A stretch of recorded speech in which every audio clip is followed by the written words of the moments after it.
Quantos de nós tivemos um pensamento, uma vontade própria que estava tirando a nossa paz?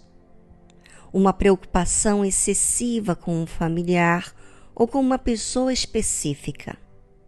E quantas coisas deixamos passar desapercebido da nossa pessoa? Quantas atitudes e comportamentos estávamos tendo mediante a esse pensamento obcecado? Quantas exigências que tivemos ao longo da vida que nos trouxeram amargura de vida. E por quê? Porque queríamos que as coisas fossem do nosso jeito. E como você sabe, nem tudo sai do nosso jeito. E muitas vezes com isso acabamos esquecendo de valorizar o mais importante, que é a nossa alma, que é Deus. A Bíblia fala o seguinte: são assim as veredas de todo aquele que usa de cobiça. Ela põe a perder a alma dos que a possuem. Sabe, quando você está preocupado de forma excessiva com algo, você já percebeu que você está apegado àquilo que você tanto se preocupa?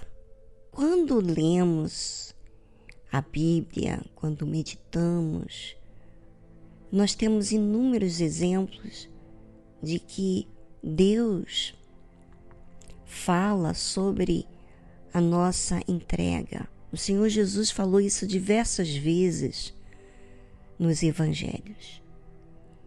E me vem à mente sobre aquele jovem rico. Se lembra dele? Que ele queria tanto a salvação naquilo que ele dizia querer, né? Porque você pode dizer uma coisa, mas as suas atitudes provam o que realmente você quer. E quando Jesus disse: uma coisa ainda te falta, vai, vende tudo que tens e dê aos pobres. Jesus falou exatamente aquilo que ele estava apegado. Tudo que a gente está segurando, resistindo, tudo aquilo que nós estamos apegados, são coisas que a cobiça faz com a gente.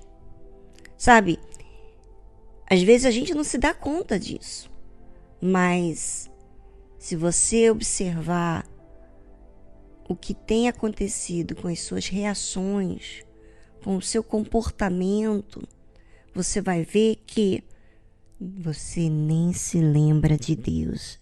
Imaginou isso? E você diz tanto que ama a Deus.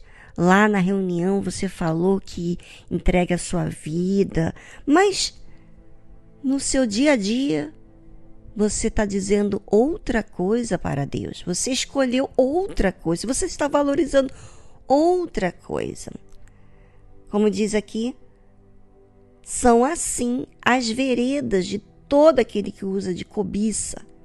Ela põe a perder a alma dos que a possuem. Sabe, eu já errei várias vezes. E eu tenho que estar vigiando, senão vou cometer erro, vou me desviar novamente. Por isso que a fé inteligente, que é aquela fé que raciocina os seus comportamentos, os comportamentos, e também compara você, eu, com o que está escrito. Faça um balanço. Ou seja, quem é que faz isso? Aquele que está procurando agradar a Deus. Mas aquele que está com a cobiça, aquele que está, sabe, a palavra certa que eu posso dizer é obcecado por uma resposta, para resolver um problema, está perdendo a sua própria alma. Pense sobre isso e voltamos após essa trilha musical falando mais a respeito.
Eu estou aqui pensando na palavra de Deus e leva-me temor, cuidado, muita responsabilidade em observar a minha pessoa o tempo todo. E é isso que é importante para você que quer servir a Deus, você que quer agradar a Deus, você que quer ser justa, né? Fazer aquilo que é certo, aquilo que convém, aquilo que é puro. Se você deseja isso, então você deseja Deus, você realmente quer Deus. E quando isso acontece, você medita na palavra de Deus em forma de busca. Sabe quando você está procurando algo e quer encontrar? Você assiste, você pergunta, você indaga outras pessoas, você fica aqui na sua cabeça questionando, interessado em encontrar a resposta. E é assim com aqueles que querem agradar a Deus. Estão se olhando, estão se observando, estão buscando na própria palavra de Deus aquilo que orienta, o que fazer. E observe o que diz a continuidade desse versículo que falamos antes da trilha musical. A sabedoria clama lá fora. Pelas ruas, levanta a sua voz. Nas esquinas, movimentadas, ela brada. Nas entradas das portas e nas cidades, profere as suas palavras. Veja que a sabedoria parece uma pessoa que clama, que levanta a voz, que vai aos lugares, nas esquinas, ela brada, nas entradas das portas, nas cidades, profere as suas palavras. Ou seja, a sabedoria que é Deus, o ensinamento, a palavra dele, está falando, está clamando para você, para nós. Quem é que dá ouvidos? Quem é que aceita, recebe o que a sabedoria está propondo? Quem? Como diz aqui, até quando, ó simples, amareis a simplicidade?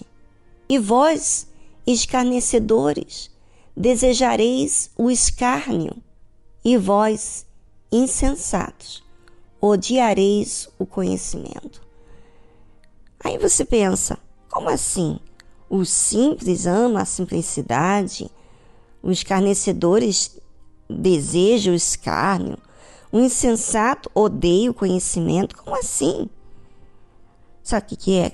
A Bíblia está dizendo o seguinte: muitas pessoas gostam de estar com a vida desatenta, quer dizer, simples, não quer raciocinar, gosta de viver descompromissada, sem responsabilidade. Quer dizer, ama a simplicidade. E os escarnecedores que desejam o escárnio, os insensatos que odeiam o conhecimento, quer dizer, não querem raciocinar, não querem ler, não querem meditar, não quer procurar. Então, por que a pessoa não quer fazer isso? Porque tem interesse, tem que procurar. E a Bíblia continua a seguinte: atentai para a minha repreensão, pois eu que vos derramarei abundantemente do meu espírito e vos farei saber as minhas palavras. Ou seja, Deus falando, eu quero dar para você o meu espírito, a minha mente, o meu pensamento, de forma abundante. Eu quero que você saiba as minhas palavras. Eu não quero que você saiba as palavras que o mundo tem te oferecido, que não tem levado você a resolver coisíssima nenhuma, não tem levado você a entender coisa nenhuma. Ou seja, você está aí sendo levado de um lado para o outro sem resultado algum. Mas eu quero fazer você ter vida. Entretanto, porque eu clamei e recusastes, e estendi a minha mão, e não houve quem desse atenção. Ou seja, veja aqui o que acontece com a pessoa que tem cobiça.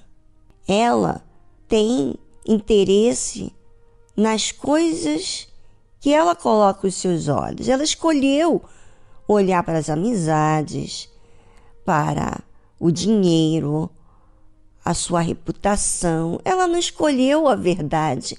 Ela está querendo coisas que são passageiras. E Deus está querendo mostrar para você de ter vida, não do lado de fora. Primeiro, começando de dentro de você. Mas para isso você tem que aceitar a verdade, a vida. A repreensão, ele está repreendendo, mostrando para você o que não convém. Mas o que tem acontecido? Tem recusado, não tem aceitado. Prefere o seu ponto de vista, os seus argumentos, do que propriamente Deus. Antes rejeitastes todo o meu conselho e não quisestes a minha repreensão. Muito triste isso, né? Mas é isso que tem acontecido com muitas pessoas. E aí, o resultado é essa vida aí triste, frustrada. Você que de repente fala assim, eu quero mudar, mas no fundo, quando você ouve, você recebe. Mas aí depois, entre aspas, e depois você esquece de tudo. Sabe por que você esquece de tudo? Porque você não tomou isso como responsabilidade sua. Você recebeu com emoção. Você sentiu. Quando, na verdade, a decisão é racional. Quando você decide, você coloca como um foco resolver o problema. Tá certo, ouvinte? Pense sobre isso e endireita as suas veredas, porque a cobiça tem o seu caminho, tem a sua vontade, tem o seu jeito. Será que não é o que está acontecendo com você? Pois é. Hoje você pode tomar medidas, decisões que provam que você realmente quer mudar. Mas prove para si mesmo que você não está agindo de forma emotiva, mas de uma fé inteligente e verdadeira. Porque quando é emotiva, é mentirosa e enganadora.